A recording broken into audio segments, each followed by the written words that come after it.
بسم اللہ الرحمن الرحیم۔ السلام علیکم ناظرین، آج ہم اس ویڈیو میں آپ کو یہ بتائیں گے کہ بادشاہ ذوالقرنین کون تھا جس نے یاجوج ماجوج کو ایک دیوار بنا کر قید کر دیا، اور یہ بھی بتائیں گے یاجوج ماجوج کب نکلیں گے اور کیا تباہی مچائیں گے، تو اس لیے اس ویڈیو کو پورا دیکھیں۔ دوستو، قرآن مجید میں سورہ کہف میں ایک ایسے بادشاہ کا ذکر کیا گیا ہے جس کا لقب ذوالقرنین ہے، اور جس نے مشرق و مغرب، پورب و پشچم تک فتح کی، اور جیت کے دوران دو پہاڑوں کے دیواروں کے درمیان پہنچ گیا۔ وہاں اس نے دیکھا پہاڑوں کے اس طرف ایک قوم آباد ہے جس سے بات کی جائے تو کچھ نہیں سمجھتی۔ اس قوم نے اپنی زبان میں کہا، اے ذوالقرنین، یاجوج اور ماجوج اس ملک میں آ کر لوٹ مار کرتے ہیں، کیا ایسا ہو سکتا ہے کہ آپ ہمارے اور ان کے درمیان ایک روک بنا دیں، اس غرض سے ہم آپ کے لیے کچھ خرچ مقرر کر دیں؟ ذوالقرنین نے کہا، میرے پروردگار نے جو کچھ میرے قبضے میں دے رکھا ہے وہ میرے لیے بہتر ہے، تمہارے خرچ کا محتاج نہیں، مگر تم اپنی طاقت سے اس کام میں میری مدد کرو، میں تمہارے اور یاجوج ماجوج کے درمیان ایک مضبوط دیوار کھڑی کر دوں گا۔ اس کے بعد اس نے حکم دیا، لوہے کی سلیں میرے لیے مہیا کر دو۔ پھر جب تمام سامان مہیا ہو گیا اور دونوں پہاڑوں کے درمیان دیوار اٹھا کر اس کے برابر بلند کر دی تو حکم دیا، بھٹیاں سلگاؤ اور اسے دھونکو۔ پھر جب اس قدر دھونکا گیا کہ بالکل آگ کی طرح لال ہو گئیں تو کہا، گلا ہوا تانبا لاؤ، اس پر انڈیل دیں۔ چنانچہ اسی طرح ایک ایسی روک بن گئی، نہ تو یاجوج ماجوج اس پر چڑھ سکتے تھے نہ اس میں سراغ لگا سکتے تھے۔ ذوالقرنین نے کام پورا ہونے کے بعد کہا، یہ جو کچھ ہوا تو حقیقت میں میرے پروردگار کی مہربانی ہے۔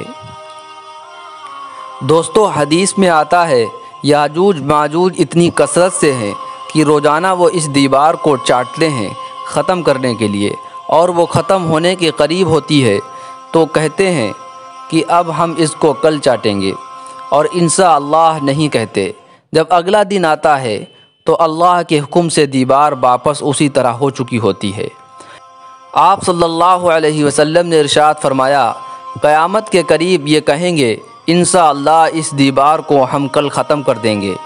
تو جب انشاءاللہ کہیں گے تو وہ دیوار ختم ہو جائے گی اور وہ پوری دنیا میں پھیل جائیں گے، ان کی بہت بڑی تعداد ہوگی۔ یوں سمجھیں باقی امت کا ایک بندہ، اس کے مقابلے میں یاجوج ماجوج 1000 ہوں گے، اور زمین میں ایسا فساد مچائیں گے کہ لوگوں کا جینا دشوار کر دیں گے، اور کئی جگہوں پر جب یہ جائیں گے تو دریاؤں کا پانی ہی پی جائیں گے، اور دریاؤں کا پانی ختم ہو جائے گا۔ جب ان کے پیچھے والا لشکر آئے گا تو وہ اس جگہ کو دیکھ کر کہیں گے کہ اس دریا میں کبھی پانی ہوا کرتا تھا، حالانکہ وہ پانی اسی لشکر کے پہلے حصے نے ختم کیا ہوگا، اور ان کو جو چیز ملے گی وہ اسے کھا جائیں گے، یعنی سانپ بچھو بھی کھائیں گے، اور درندے اور باقی جانور بھی کھا جائیں گے۔ حضرت عیسیٰ علیہ السلام ایمان والوں کے ساتھ ہوں گے، اور وہ تھوڑے ہوں گے۔ یاجوج ماجوج کا مقابلہ کرنا ممکن نہیں ہوگا، تو ان کو الہام ہوگا، ایمان والوں کو لے کر آپ کوہ طور پر چلے جائیے، تو وہ سارے ایمان والوں کو لے کر کوہ طور پر چلے جائیں گے۔ اس کے ارد گرد کی تمام زمین پر یاجوج ماجوج کی حکومت ہوگی، لیکن وہ ایمان والوں کو نقصان نہیں پہنچا سکیں گے۔ جب وہ پوری دنیا کو فتح کر لیں گے تو یاجوج ماجوج سوچیں گے کہ اب ہم آسمان کی جو مخلوق ہے اس کو فتح کرتے ہیں۔ ان کے پاس تیر ہوں گے جو تیر اوپر چلائیں گے۔ مفسرین نے لکھا ہے، ان کے تیر جو ہوں گے خون میں ڈوبے ہوئے واپس آئیں گے، تو یہ محسوس ہوگا جیسے یہ کسی کو لگے ہیں اور واپس آ کر گرے ہیں۔ اور حضرت عیسیٰ علیہ السلام سے ان کی لڑائی ہوگی، اور حضرت عیسیٰ علیہ السلام ان کے لیے اللہ سے بد دعا کریں گے۔ جو تیر خون میں ڈوبے ہوئے گریں گے اس میں ایک وائرس ہوگا، اور وہ وائرس یاجوج ماجوج کے درمیان پھیل جائے گا، اور ان کے گردن کے اوپر گلٹیاں پھوڑے بننا شروع ہو جائیں گی۔ اس بیماری کی وجہ سے ساری کی ساری مخلوق ایک ہی وقت میں مر جائے گی، اور وہ اتنے زیادہ ہوں گے کہ زمین پر چند گز کی زمین خالی نہیں ملے گی، ہر جگہ پر یاجوج ماجوج کی لاشیں پڑی ہوں گی۔ اب ایمان والے ان کی لاشوں کو اٹھا نہیں سکیں گے تو اللہ تعالیٰ پرندوں کو بھیجیں گے، اتنے بڑے بڑے پرندے ہوں گے، ان کی اونٹ کی گردن کی طرح لمبی گردنیں اور چونچیں ہوں گی۔ وہ ان کی لاشوں کو اٹھا کے سمندر میں کسی جگہ پر جہاں چاہیں گے اللہ کے حکم سے پھینکیں گے، پھر اللہ تعالیٰ تیز بارش برسائیں گے۔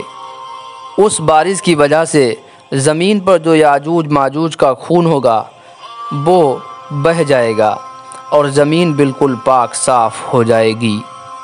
دوستو، ویڈیو کو لائک اور شیئر ضرور کر دیں، اور اسی طرح کے اسلامک ویڈیوز کے لیے ہمارے چینل پیغام ٹی وی کو ضرور سبسکرائب کر لیں۔ السلام علیکم ورحمۃ اللہ وبرکاتہ۔